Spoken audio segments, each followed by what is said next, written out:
김동연 경기도지사 당선인이 자신의 임기 내에 경기북도를 설치하겠다고 말했습니다. 김 당선인은 경기북도 설치는 경기도를 넘어 우리나라를 한 단계 성장시키기 위한 것이라고 강조했습니다. 경기도지사직 인수위원회가 민선 8기 경기도정 슬로건으로 변화의 중심, 기회의 경기를 확정했습니다.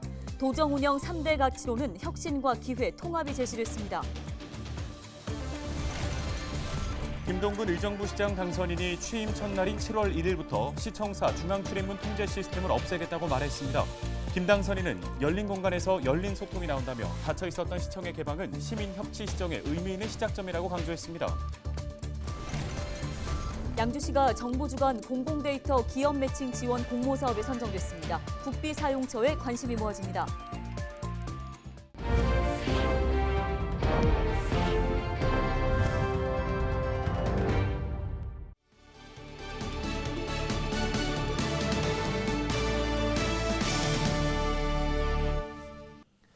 여러분 안녕하십니까? 헬로티비 뉴스입니다.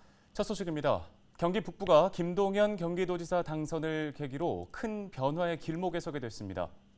인구 350만 명의 경기 북부가 별도의 광역 지자체가 될 수 있을지 지역 정치권에 관심이 모아집니다. 이지훈 기자입니다. 임기 내에 경기 북부 특별자치도 설치를 약속한 김동연 경기도지사 당선인.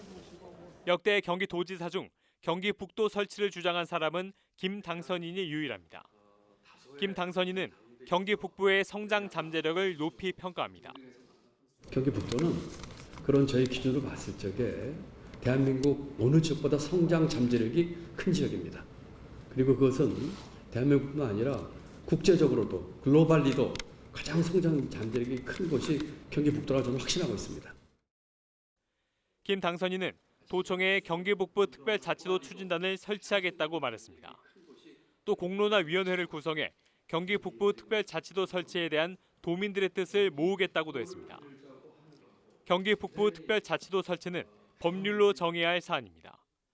경기도가 관련 계획을 세워 의회 의견을 모은 뒤 행정안전부에 넘기면 행안부는 주민투표를 거쳐 국회로 공을 넘깁니다.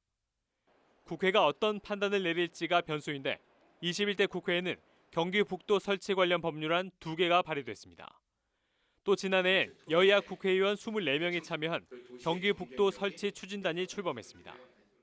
독창적으로 키워나갈 수 있는 경기 북도의 진면목을 이제서야 발휘하게 될 것 같습니다. 저희 윤석열 정부 여당에서도 적극적으로 우리 경기 북부 도민들에게, 경기 도민들에게 큰 성과로 보답할 수 있도록 하겠습니다. 경기 북도 설치 주장은 1987년 제13대 대선 때 민정당의 공약이었습니다. 이후 35년이 지나도록 한 걸음도 나아가지 못했습니다. 이 기간 경기 남부와 북부 간 격차 역시 제자리 걸음 수준입니다. 여기는 접경지역이라 저발전될 수밖에 없고 남부는 그 발전의 혜택이 고스란히 다 돌아가서 발전할 수밖에 없던 현재의 구조인데 지역에 무슨 정체성이 있겠습니까? 만 18세 이상 경기도민 2,000명을 대상으로 설문조사한 결과 44.6%가 경기 북도 신설에 찬성했습니다. 반대는 37.3%, 찬성보다 7%포인트가량 낮았습니다. 경기 북부 11개 시군 주민들에게만 따로 물었더니 절반 이상이 경기 북도 신설에 찬성한다고 답했습니다. 해묵은 정치 이슈로 사장될 뻔한 경기 북도 설치론. 김동연 당선인의 공약이 경기 북도 설치에 촉매제가 될 수 있을지 주목됩니다. 헬로티비 뉴스 이지훈입니다. 경기도지사직 인수위원회가 민선 8기 경기도정 슬로건으로 변화의 중심, 기회의 경기를 확정했습니다.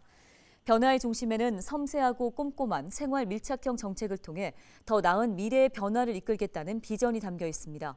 또 기회의 경기에는 도민에게 더 많고 고른 기회를 제공하고 소통과 협치를 바탕으로 혁신 성장을 이뤄내겠다는 방향성이 반영됐습니다. 슬로건 시야는 유기적 형태의 그래픽을 겹치기 해서 소통과 협치를 표현했고 굵고 강한 느낌의 고딕 서체를 통해 심지가 굳은 경기도를 표현했습니다. 더불어 도정 운영 3대 가치로는 혁신과 기회, 통합이 제시됐습니다. 경기도지사직 인수위원회가 청년들의 기회 보장과 꿈 실현을 위해 경기 청년 학교 사업과 청년 사다리 사업, 청년 갭이어로 구성된 경기 청년 찬스 사업을 추진합니다. 먼저 경기 청년학교 사업은 청년의 직무와 진로 탐색의 기회를 제공하기 위한 것으로 청년의 자기주도적 도전 과제 설정과 진로 설계를 경기도가 지원합니다. 청년 사다리 사업은 저소득층에게 해외 대학의 연수 기회를 제공하며 청년과 지역 공동체가 함께 성장하는 데 초점을 맞췄습니다. 청년 갭이어 사업은 진학과 취업 준비 과정에서 다양한 경험과 도전 기회를 제공하기 위해 설계됐습니다.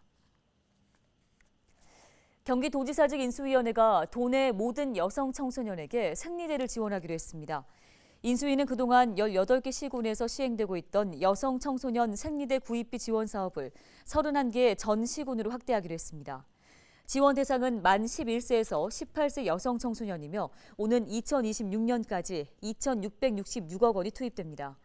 이와 함께 현재 포천과 여주에서 운영되고 있는 공공산후조리원을 27개 더 늘리기로 하고 1,566억 원의 사업비를 확보할 계획입니다.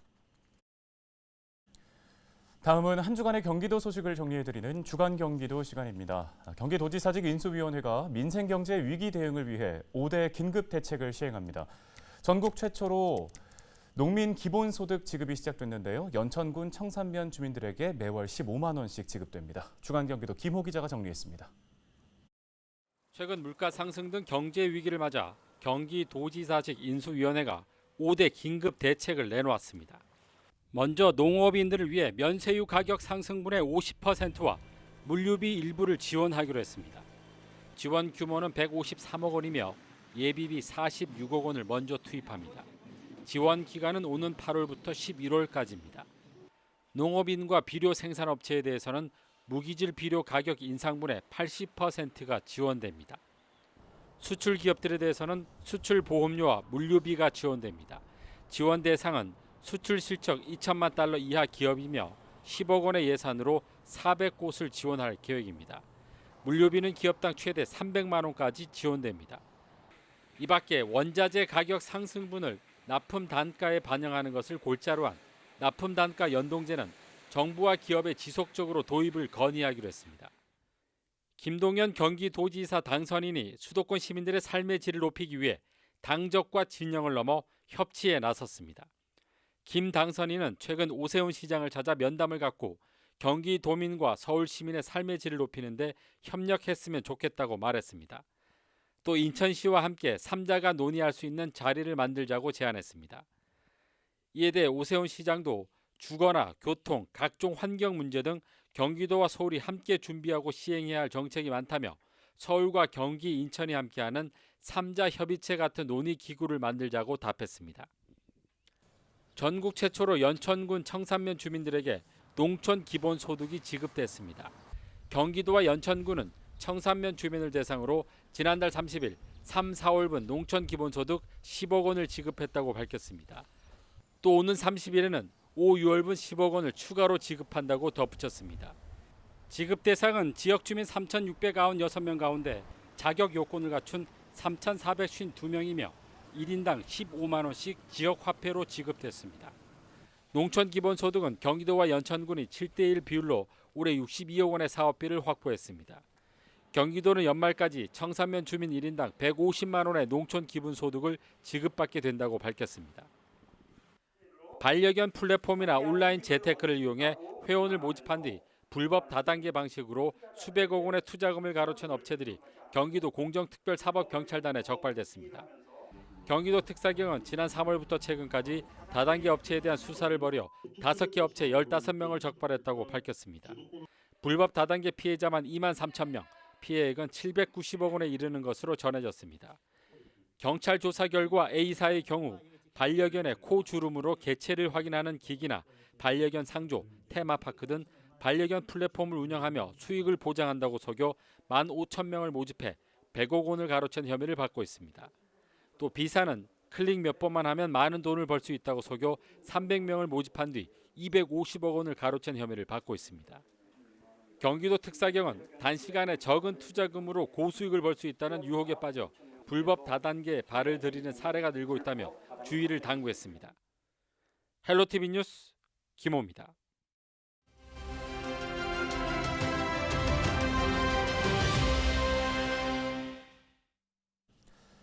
빅데이터를 통해 지역 내 코로나 확진자 관리에 다른 시도보다 앞서 나가던 곳 바로 양주시죠.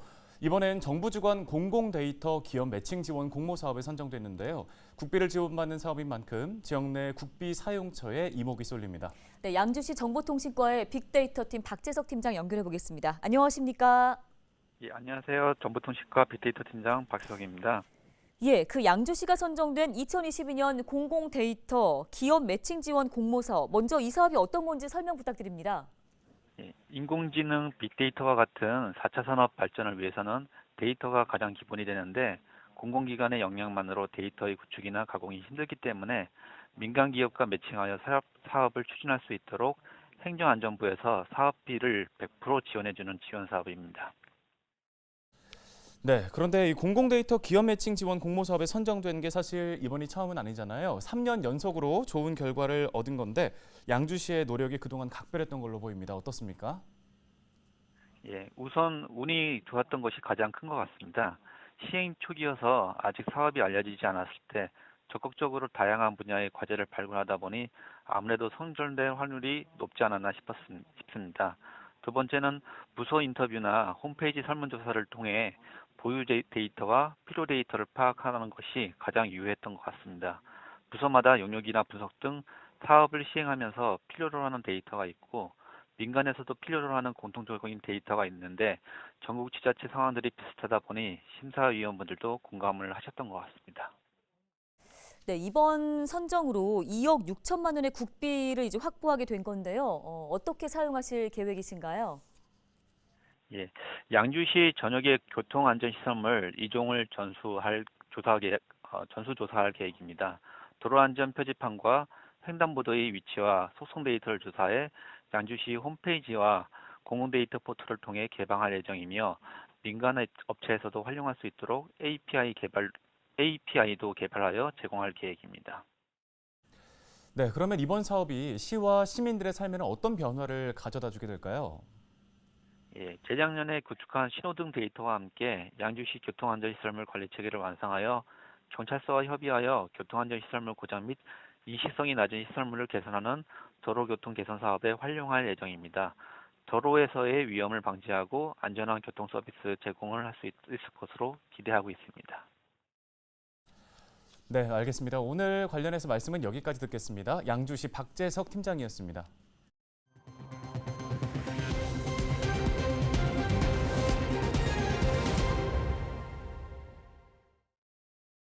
다음 소식입니다. 김동근 의정부시장 당선인이 취임 첫날인 7월 1일부터 시청사 중앙 출입문 통제 시스템을 없애겠다고 말했습니다. 김 당선인은 열린 공간에서 열린 소통이 나온다며 닫혀 있었던 시청의 개방은 시민 협치 시정의 의미 있는 시작점이라고 말했습니다. 현재 의정부 시청사 중앙에는 모두 넉 대의 출입 통제 시스템이 설치돼 시민들이 청사에 출입하려면 이를 통제하는 창원 경찰들에게 방문 장소와 목적 등을 밝혀야 합니다. 안병영 시장은 민선 7기 출범 이후 전국 기초지자체 중 최초로 1억 2천만 원을 들여 시청사 출입 통제 시스템을 설치한 바 있습니다.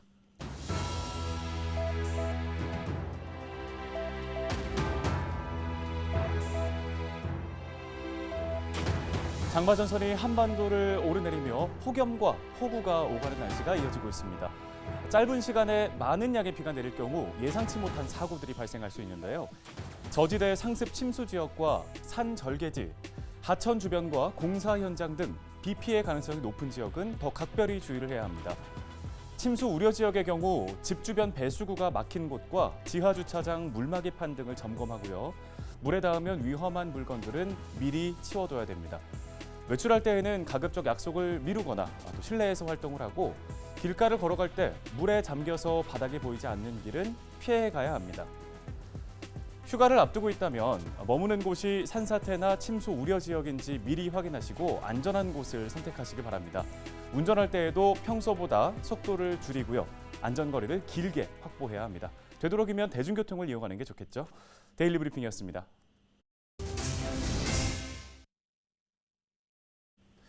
오늘 저희가 준비한 소식 여기까지입니다. 시청해주신 여러분 고맙습니다.